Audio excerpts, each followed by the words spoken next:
এত গরম লাগে চলছে একদম। ট্রেনের একদম সামনে দাঁড়িয়েছে আমার দরজার কাছে।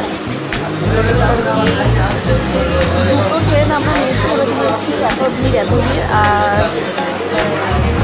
খুলেছে এখান থেকে একটু ট্রেন ছাড়ে, তো একদম খালি, একদমই খালি। তো সেই জন্য এখান থেকে এই ট্রেনকে ধরলাম।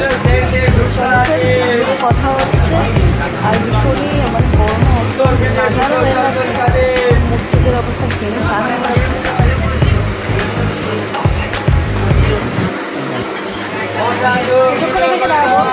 তারপরে সেটা গিয়ে বসবো।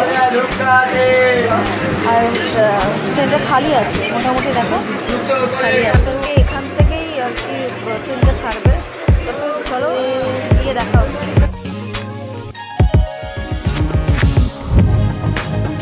তো ফ্রেন্ডস দেখো, বাড়ি থেকে বেরিয়েছি এখন দুপুরবেলা নাগাদ। দুপুরবেলা স্টেশনে গেছি, তোমরা দেখতেই পেয়েছো। আর এখন দেখো পুরো রাত হয়ে গেছে, দেখো পুরো সন্ধ্যা হয়ে গেছে, রাত বলতে সন্ধ্যা হয়ে গেছে। তো চলো, কতটা দূর এসছি আমি, তো চলো এবার গিয়ে তোমাদের সঙ্গে কথা বলছি।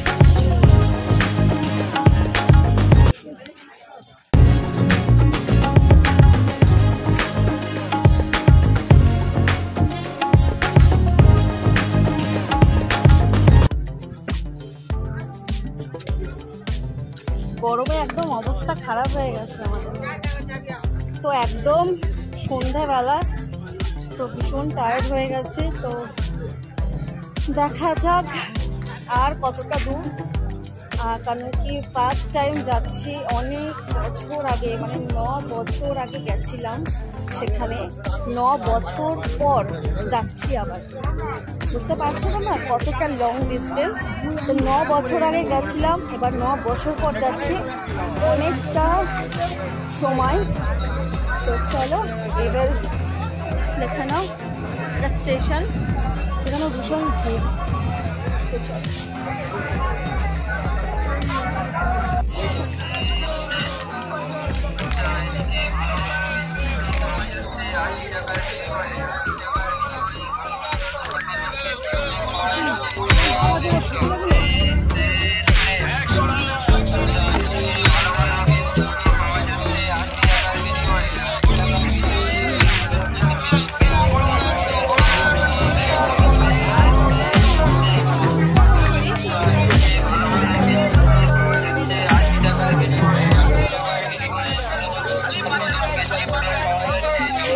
এই দেখো, এখানে হচ্ছে মানে স্টেশনের একদম পাশে এটা হচ্ছে একটা মার্কেট বসেছে, খুব সুন্দর সুন্দর ড্রেসেস।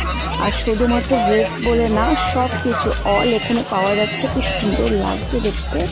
আর এই দেখো জিনিসটা আমি না প্রথমে দেখে ভীষণ ভয় পেয়ে গেছিলাম, তারপর ভাবলাম যে কি সত্যি, তারপর কাছে গিয়ে দেখলাম যে এটা একটা খেলনা। তো চলো এরপর চলে আসলাম আমরা মিষ্টির দোকানে, এখান থেকে একটু মিষ্টি নিয়ে নিই। তো চলো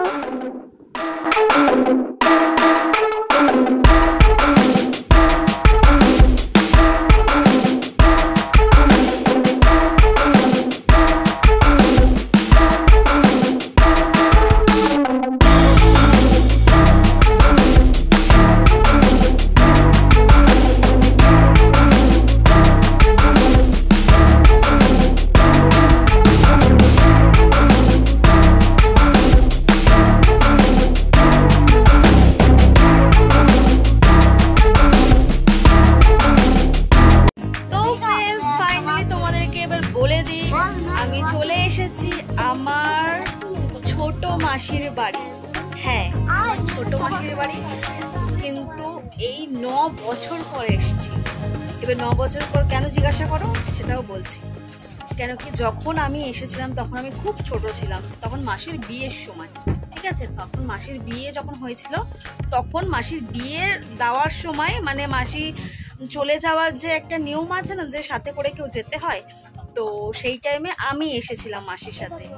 তো সেই যে আসা, তারপরে মাসির মেয়ে মোটামুটি এখন বয়স 9 বছর, তার মানে 9 বছর আগে এসেছি, তার মানে ওর বয়স হিসাব করলে দেখা যায় যে 9 বছর পর ফাইনালি এখানে এসেছি, মাসির বাড়ি এসেছি। গ্রামটা ভীষণই সুন্দর, আর এখন তো মানে চারিদিকে অন্ধকার, তোমাদের সঙ্গে সেরকম কিছু দেখাতে পারবো না।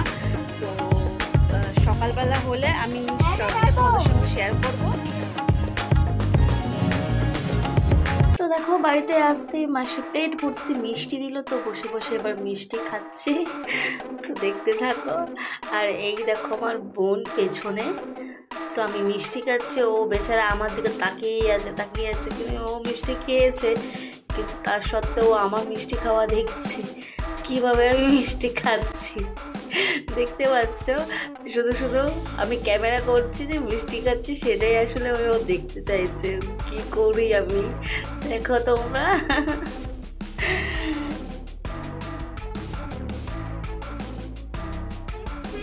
আর দেখো গরমটা এত পড়েছে যে ঘরের মধ্যে না একদম থাকা যাচ্ছে না, যার জন্য দেখতে পাচ্ছ অন্ধকার, চারিদিকে তো অন্ধকার, আর এমনিতেই গ্রাম সাইডে চারিদিকে অন্ধকারই থাকে, কিছু করার নেই। আর চারিদিকে অন্ধকার হলে কি হবে, এখানে প্রচুর হাওয়া চলছে দেখতে পাচ্ছ। তো এখানে গাছের পাতা মনে হচ্ছে নড়ছে, দেখতে পাচ্ছ আমার ওপরে আছে কলা গাছ, হ্যাঁ এই যে কলা গাছ, তার পাশে এদিকে আছে বোধহয় আম গাছ, আছে পুকুর, আর আমি শান বাঁধানো পুকুরের মধ্যেই বসে আছি। এই যে শান বাঁধানো পুকুরের মধ্যেই বসে আছে, সানের পাড়ে আর কি। তো সকালবেলা হলে তোমাদেরকে পুরো ডিটেলে দেখাবো, কারণ কি গ্রামের এলাকা সকালবেলা বেশি ভালো লাগে দেখতে। তো সকালবেলা অবশ্যই তোমাদের সঙ্গে শেয়ার করব। আর এখানে এত হাওয়া চলছে যে ঘরের পাখাতে আমার কাছে এই হাওয়াটাই, প্রকৃতির হাওয়াটাই বেস্ট মনে হচ্ছে, তাই ঘর থেকে একদম বাইরে চলে আসলাম। আর দেখতে পাচ্ছ আমাদের পুচকু, ও এখন খেলা করছে। এটাই হচ্ছে মাসিদের, আর মোটামুটি এর বাচ্চা আছে, এও বাচ্চা, কিন্তু এরও আরো দুটো ভাই বোন আছে।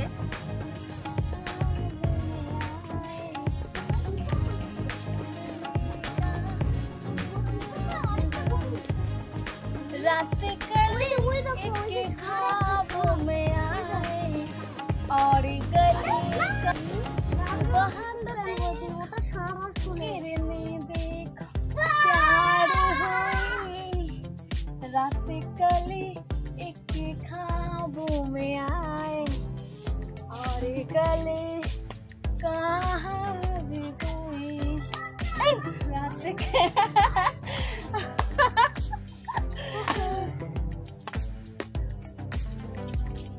দুজনে আজকে খুব বদমাইশি করেছে, একটা আছে এই, একটা আছে এই আছে,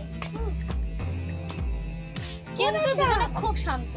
তো আজকে এখানে খুব ভালো লাগছে, কিন্তু এত প্রকৃতির হাওয়া, আমাদের কলকাতা শহরে এরকম হাওয়া পাওয়া যায় না, সত্যি বলতে পাওয়া যায় না। এসির হাওয়া, পাখার হাওয়া, কুলার হাওয়া, ঠিক আছে, এই ছাড়া প্রকৃতির হাওয়া বলে কিছু থাকে না। কারণ চারিদিকে ফ্ল্যাট, আমি যেখানে থাকি, ঠিক আছে, আমি যেখানে থাকি সেখানে চারিদিকে ফ্ল্যাট, চারিদিকে কোনো জায়গা খালি নেই, হাওয়ার দিকটাও একদম পুরোটাই বন্ধ, কারণ কি সেখানে গাছ কম অথচ চারিদিকে ফ্ল্যাট। আর এখানে কি গ্রামের সাইডে কি চারিদিকে যেখানেই তুমি তাকাও না কেন সেখানেই গাছে গাছ, চারিদিকে গাছ। তো তার জন্য এত হাওয়া চলে, ভীষণ ভালো লাগছে। আর এখানে অনেকক্ষণ বসে আছি আর একদম গা ঠান্ডা হয়ে গেছে।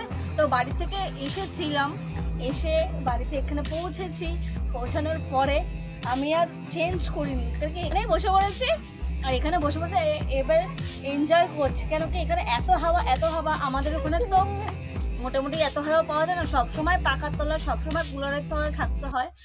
তো কুলার আর পাখা সেরকম তো আর আমাদের মানে ঠান্ডা ভাবটা সেরকম তো আসে না, তার জন্য আমাদের অনেকটা অসুবিধা হয়ে যায়, শারীরিক দিক থেকে রোগ হয়ে যায়। তো এরকম প্রকৃতির হাওয়া সত্যি এটা গায়ে লাগানো মানে খুবই উপকারী।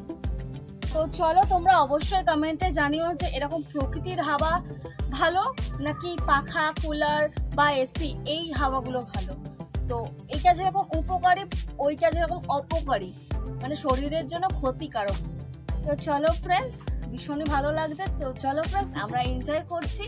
তো আজকের ভিডিওটা অবশ্যই তোমাদের ভালো লেগেছে।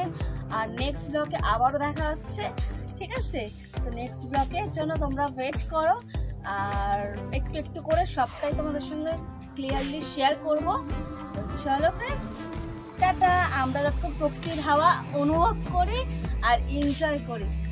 আর এখানে বন আছে পাশে, চলো বনও আছে, এই যে বিচ্ছুগুলোও আছে। তো চলো আমরা এনজয় করি, আর তোমরাও ব্লগটাকে এনজয় করো। আর হ্যাঁ, লাইকটা অবশ্যই করে দেবে। লাইক না করলে আমি মোটিভেশন পাবো না ভিডিও করতে।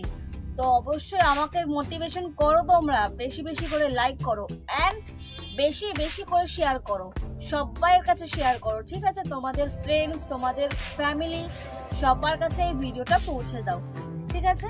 তো চলো ফ্রেন্ডস, টাটা। আজকের মতন এই পর্যন্ত, চলো।